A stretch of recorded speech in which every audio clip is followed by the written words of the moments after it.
We're talking mostly about inspections tonight, but we're open to questions about real estate of any kind. It's a real crazy market out there, extremely different than we've ever experienced. So there's lots of questions about what's going on, and we have answers, sort of. Even this market is pretty crazy, so some of the answers we're making up as we go, because it's never happened before. But inspections is what we're talking about tonight. And I've got a list here of different types of inspections you can do, and we're going to go over a lot of that stuff. But we have a real inspector here tonight too. We appreciate it, Ben, and I may ask you some questions as we go through, because I'm going to talk about other inspections, but we're going to keep coming back to a home inspection. And I brought here 2 pages of our MLS contract. 2 pages of it, and I don't think I have it so I can put it online, but on YouTube it's going to be on the screen so people will be able to look at it. There's 2 pages here that talk about an inspection, and it's all under paragraph 10, and it goes A, B, C, D, all the way to K, and all the way down through R. That's how many different parts of the home inspection section of the contract there is, and it's all kinds of stuff. So I just want to read really quick some of the things you can inspect. Am I talking loud enough? Okay. It says, buyer's inspection may include, but is not limited to, which means you can do more than this, all right? But I'm just going to read some of the things you can do.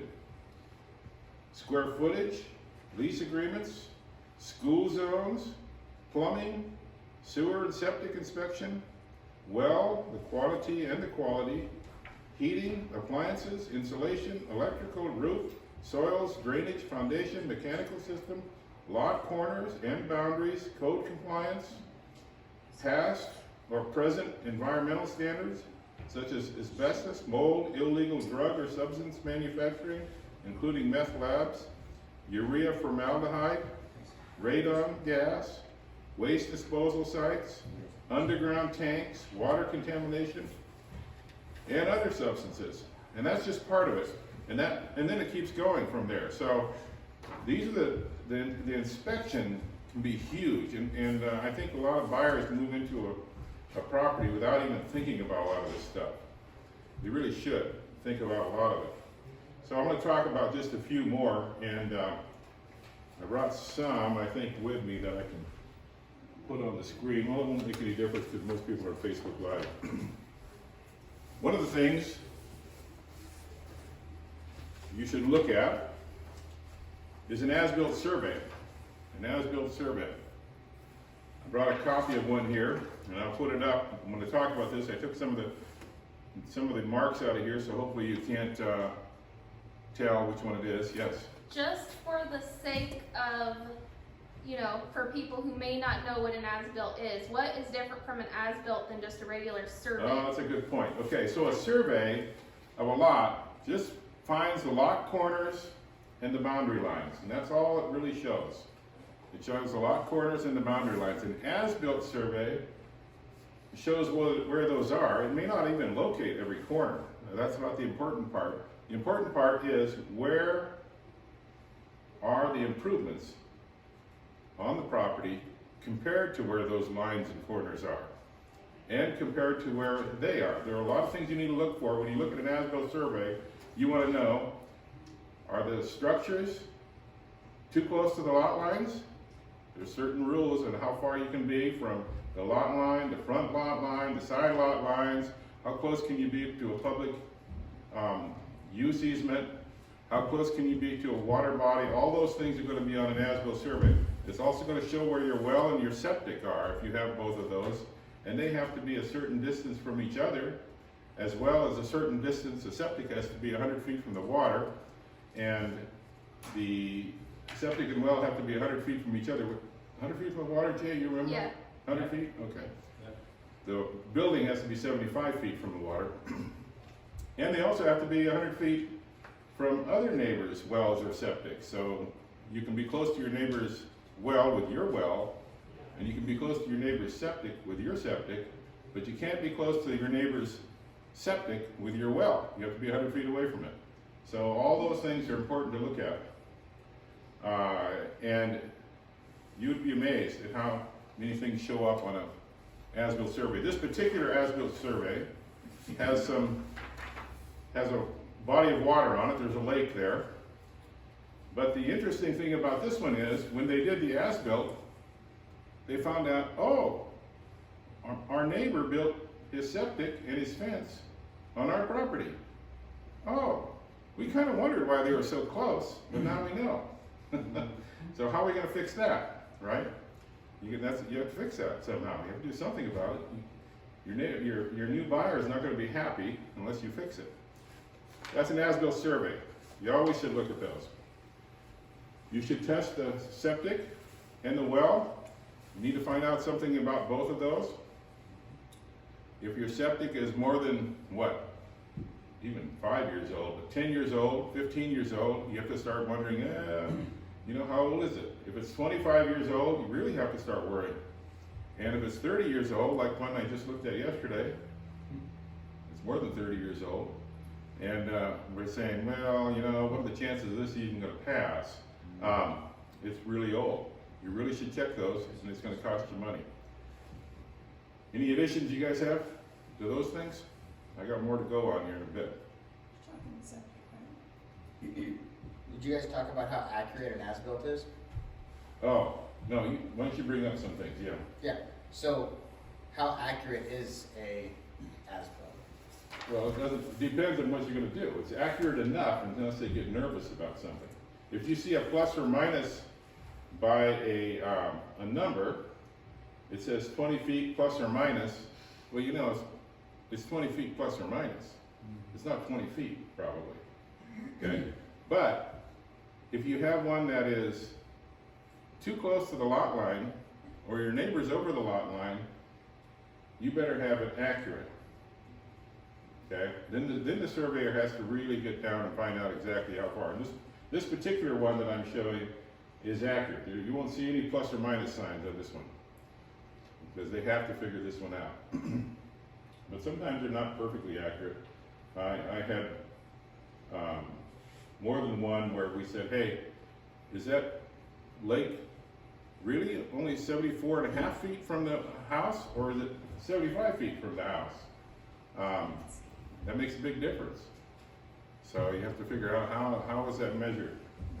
A lot of things on the Asbuilt survey you need to find out about, and they have to be close. But you're right, they're not. A lot of Asbilts you're going to see a plus or minus number on. You got enough something on that, Jay? Yeah, things on an Asbuilt survey are not often required to be fixed by the lender or the title company, or so you can actually close on a place, and it could be fraught with problems. It doesn't mean you can't close. Some people will be fine, are okay. Lenders and title companies can be okay with as-built that is fraught with problems. Right. And so it's up to the buyer and the seller to decide if it's going to get fixed. Right. You can have. We can tell story after story, but you need to know. It's important for a buyer to know what they're buying. If it has problems, a lot of times the problems can't be fixed at all. You're not going to fix them, and the buyer has to decide. Well, do I want to buy this property? They built this house too close to the creek, and there is nothing that can be done about it other than move the house. And sometimes you can't even do that, depending on the lot. So then you have to decide if you're going to buy it that way. Hey, Sally. So, as-built survey is extremely important. You need to know what you're doing when you buy a house. You need to know where it is. You need to make sure it's on the property even. Sometimes you're going to find out it's actually over the line. More than once we've seen as-built surveys where the lot that you're buying is here, but the house that you thought was on the lot is over here on a different lot. And that's an issue, but that happens. Believe it or not. We had one, Jay and I'll never forget it, we looked at that as-built survey, and the the lot was here on the north side of the highway, and the house was here on the south side of the highway. And that deal went through.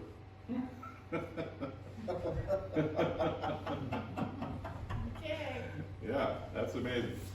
All right, so one thing that many people don't do is a full water analysis, and I'm just showing you a little bit of stuff here. I didn't count up how many things this water analysis tests for. Over 50 different ingredients you can have in your well, and it's kind of nice to know what you might have. We should have Austin talk about this. Yeah. He's a water guy. He's a pro. I don't even know what a lot of this stuff is. Well, obviously, I don't know what most of it is, honestly. But you can measure it, and some of it you really want to know. Here in the valley, one thing that comes up a lot, and I kind of like to hear Austin. Well, maybe he doesn't want to talk about it because this is going on YouTube. Here in the valley, most people don't check for arsenic in their wells.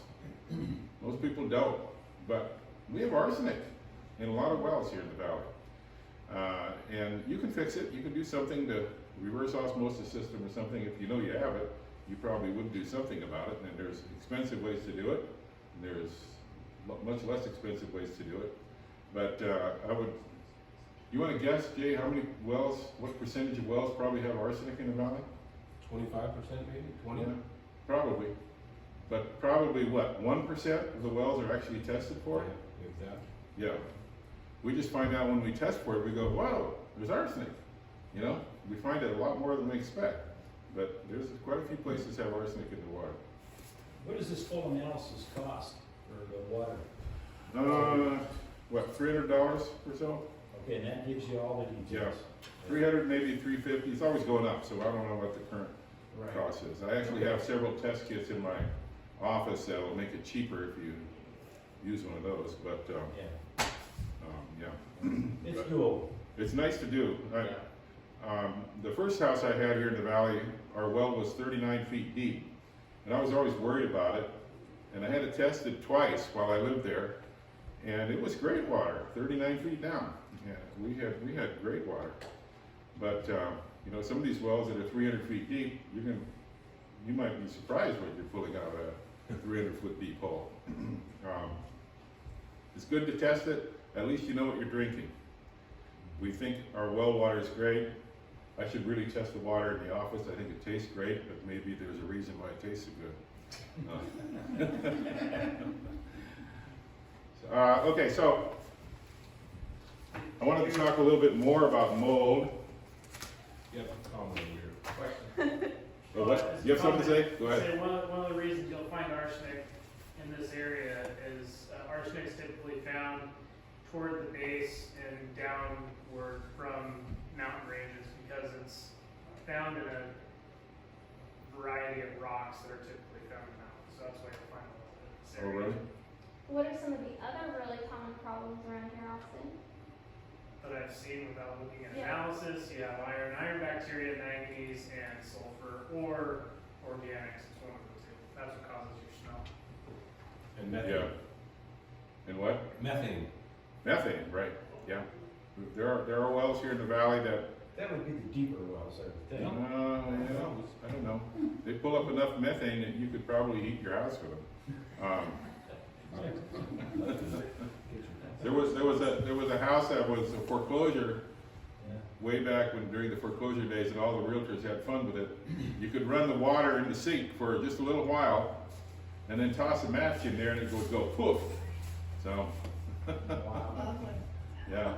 So, and there's a lot of methane. I've looked down a well and seen stuff bubbling up. Just could watch it bubble. There's methane bubbling out of there. Yeah. Maybe I missed it, but does a lender require a deep analysis of water?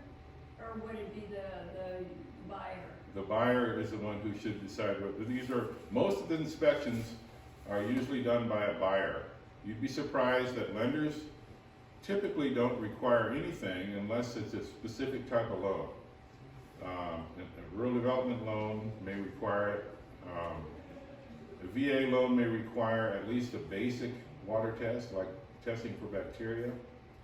An FHA loan could, and those are usually lender specific, not FHA specific. And but most loans don't require it at all. So, but a buyer should still do it. Yeah. Most of these inspections that we're talking about, and Ben brought it up, are done for the buyer. The buyer needs to know what they're buying. And a lot of times the lender doesn't care. A lot of times the lender, on certain types of loans, the lender doesn't require a septic test to be done. They just expect that if a buyer buys that house, they're gonna want their toilets to flush. So, it's the buyer's job to decide whether they want that done. All right, any other things we should talk about? I've got a few more things here. Ben actually touched on some of them. Roof inspection. If the inspector, like Ben says, you know, that roof is getting old, it's showing some signs of wear, then you might want to actually hire a roofer to go look at it and give his opinion on, you know, this thing really need to be replaced now? Is it going to leak maybe right away? Is it not really fixable? That sort of thing. A pest inspection, believe it or not. We don't have termites here, so we don't have to look for that. But we do have carpenter ants. Of course, we have mice. What else do we have? I got a squirrel in my attic right now. Squirrel. I gotta figure out how to get it out. Bats. Of course, we have bats. Believe it or not. Sometimes we have. I sold a house 2 years ago. There was plenty of bats in the attic, and the buyers knew it, and they thought it was cool. Yellow So jackets. you never know. Yellow jackets, yeah. Some of the biggest wasp nests I've ever seen have been on attic hatches. Ooh, really? On the hatch? Yeah, inside of them. You go You get inside stung? like through the. No, it was cold. But yeah, I see probably 7 or 8 a year that are bigger than basketballs in attic spaces. Oh, really? Wow. Up in the attics. Yeah. Scary. Okay. So, yeah. Quick inspection. Yeah, that's what hazards of that job. Yeah. Fuel tanks should be looked at. If you have a oil tank, whether it's above ground or below ground, you need to look at that pretty carefully if you're buying a house that has a fuel tank. Even just a slight leak in a fuel tank can be thousands of dollars to fix, because fixing all the soil underneath that fuel tank is a big deal.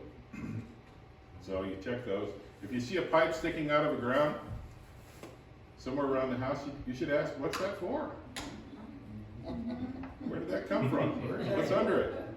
Yeah, you need to check those. All right, structural inspections. If you have any, like we just have a log house right now, and it's got some beams holding up some part of the structure, and the beams are warped. The appraiser actually called for a structural inspection on that place. So then you have to hire an engineer to come in and take a look at it, see what's done, what to do with it.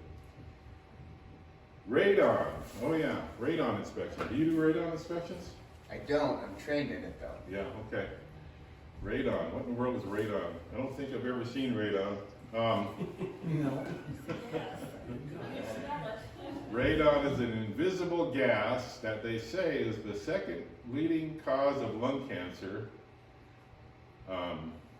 But, you know, it's hard to, how do you measure that? I've read a lot about that.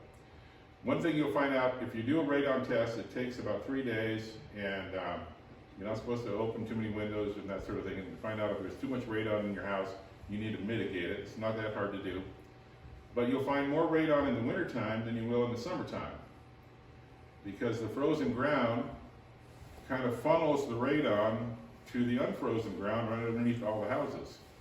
So you have all the radon that comes up out of the ground, and it goes to the houses instead of up through the frozen ground as much.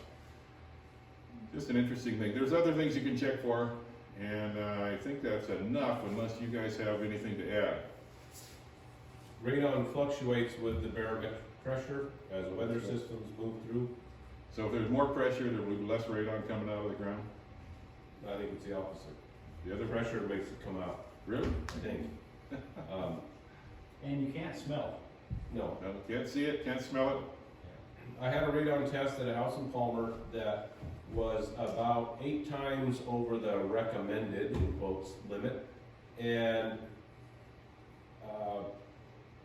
we did a second test. We did nothing to the house and did a second test about a week later. And it was way under, not even, it hardly registered. And part of a radon test is also measuring the barometric pressure, and you can see that whatever the weather pattern that came through during the test, it dramatically went up. And then the second test, the weather stayed the same. And we did nothing to the house, and so it changes constantly. The radon in a house changes, not just weather, but it changes throughout the year and throughout all the time. It's a fluctuating thing. Something with radon testing, so there are 3 main types of radon testing. Most home inspection radon testing is called snatch testing, and it's done in like a 48+ hour window, and it is a very small window. It's very easy to get it wrong. So before you do and pay the money to do a huge radon mitigation, do the proper 90-day test. What that does, that tests your air for 90 days continuously, and that'll give you a more accurate picture of what it is. So For how many days? 90. 90 days. Wow. So I had heard that. I like that. yeah, and it is, and that we doing our radon training. That's like Okay. it gives you a picture, but there is a lot more to it than that. Okay. So That's good to know. Yeah. So we all learned something. That's good. I never heard that. I was reading about that one time, and I can't remember if having a real good cover, like the visqueen, in your crawl space, if that will prevent radon from coming up. it does. So Yeah, that's what I thought. It'll help anyway. yeah. That's why it's sealed. So you want to tape the seams. Okay, yeah, right. I So thought this that is- was like good. Is it cement with that, if you did your crawl space, it wouldn't make any difference?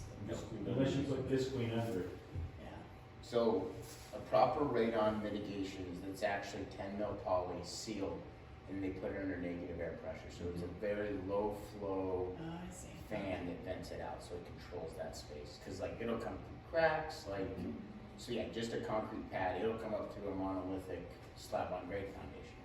So yeah, Yeah, we had to do mitigation on a house one time that had in-floor heat on a basement concrete pad. And so we had to figure out, we had to drill holes in that floor, and we had to make sure we missed the Right. heating pipes. So we had to have a infrared camera take pictures. And then not only that, since there was a support footer down the center of that floor, we had to have a pipe on one side and a pipe on the other side of that floor and bring them together. So that was kind of a pain to do that mitigation. But we pulled it off, it still was a pain. And then we were wondering the whole time, do we really need to do this? You know? How important is it? All right, I think there's plenty more to say about inspections, but I think that's good enough for tonight. And those of you that are on YouTube, put comments down. If you have more to add the comments, and we'll continue the conversation. And thanks for coming, Ben. We're going to put Ben's info here, so anybody needs it, go have it.